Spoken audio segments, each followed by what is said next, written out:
মাঝে মাঝে মনেরও রং চেঞ্জ হয়। তো সকালে সবাই উঠে চা কফি খায়, আজকে আমার কেন জানি কেক খাইতে মনে চাইলো, তো আমি চায়ের কাপেই কেক বানিয়ে নিলাম।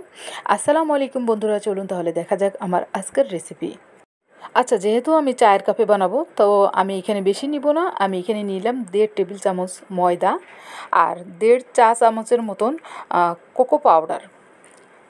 তো কোকো পাউডার দেওয়ার পরে এখানে আমি দিয়ে দিলাম 2 চা চামচ চিনি, আর এখানে দিব সামান্য একটু বেকিং পাউডার, সামান্য একটু লবণ, যেহেতু ছোট্ট চায়ের কাপ তো এখানে বেশি পরিমাণে দিব না। তো সব কিছু শুকনো উপকরণগুলো আমি একটা চামচ দিয়ে এখানে একটা প্রিমিক্স করে নিব। এই যে এইভাবে মিশিয়ে একটা প্রিমিক্স করে নেবেন সবাই।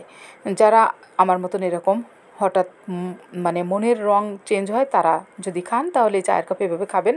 তো এখানে দিয়ে দিলাম 1 টেবিল চামচ সয়াবিন তেল, আর দিব 4 টেবিল চামচ লিকুইড দুধ। তো এখন আমি একটা কাঁটা চামচ দিয়ে সব কিছু আমি মিক্সড করে নিব। যেহেতু এখানে আমি কোনো ইলেকট্রিক বিটার বা হ্যান্ড হুইক্স ব্যবহার করব না, আমি কাঁটা চামচটাকেই আমার হ্যান্ড হুইক্স বানিয়ে নিলাম। তো 4 টেবিল চামচ আমার হয়নি, আবারও আমি এখানে দিয়ে দিলাম 2 টেবিল চামচ লিকুইড দুধ। তো দিয়ে এখন আমি আবারও ভালো করে সমস্ত উপকরণগুলোকে চামচ দিয়ে মিশিয়ে দিব। মেশানোর পরে এই যে দেখুন এর ঘনত্বটা কেমন হবে, ঠিক এই পর্যায়ে থাকবে। এই যে এরকম একটা ঘনত্ব আসবে, এই যে এরকম। তো এরপরে আমি কিছু দিয়ে দিলাম চকলেট চিপস দেওয়ার পরে আমি এইখানে যখন ওভেনে দিতে যাব তখন আমার মেয়ে বলল যে আম্মু আমার এই ছোট্ট চায়ের কাপে হবে না, আমার একটা ড্রাম লাগবে। তো আমি তাকে একটা বড় মানে পানির যে মগ আছে ওভেন প্রুফ, তো সেটার ভিতরে যে তাকে আবারও আমি এখানে দিয়ে দিলাম।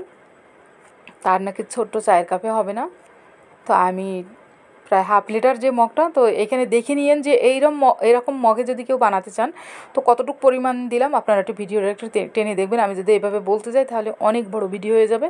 তো আমি সমস্ত উপকরণগুলোকে একবারে দিয়ে আমি আবারও একটা প্রিমিক্স করে নিলাম। তারপরে এখানে আমি যেহেতু উপকরণগুলো বেশি তার জন্য আমি এখানে একটু সব বেশি বেশি দিয়েছি, ঠিক আছে।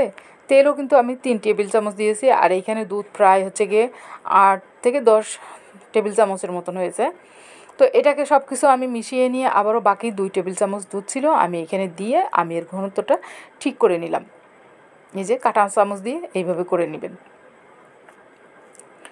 করে নেওয়ার পরে এখানে আমি দিয়ে দিলাম চকলেট চিপস। আমি আগেই ওভেনটা প্রিহিট করে নিয়েছি 10 মিনিটের জন্য 180 ডিগ্রিতে। তো এখন আমি এগুলো সব ওভেনে দিয়ে দিব।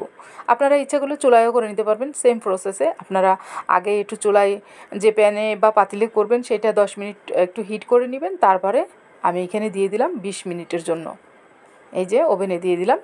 তো আপনারাও চুলায় ঠিক সেম ভাবে করবেন, 20 মিনিটের জন্য দিয়ে দিবেন। এই যে 20 মিনিট পরে আমি কেকগুলো বের করে নিয়ে আসলাম, আমার কাপ কেক, এই যে চায়ের কাপে কেক। তো বন্ধুরা, আমার ভিডিওটি দেখে যদি আপনাদের ভালো লাগে তাহলে লাইক কমেন্ট শেয়ার করে অন্য বন্ধুদের দেখার সুযোগ করে দিবেন। এরকম মজার মজার রেসিপি দেখতে হলে ভালোবেসে আমার পাশে থাকবেন। আপনারা সুস্থ থাকবেন, ভালো থাকবেন, আবারও চলে আসবো নতুন ভিডিও নিয়ে। আল্লাহ হাফেজ।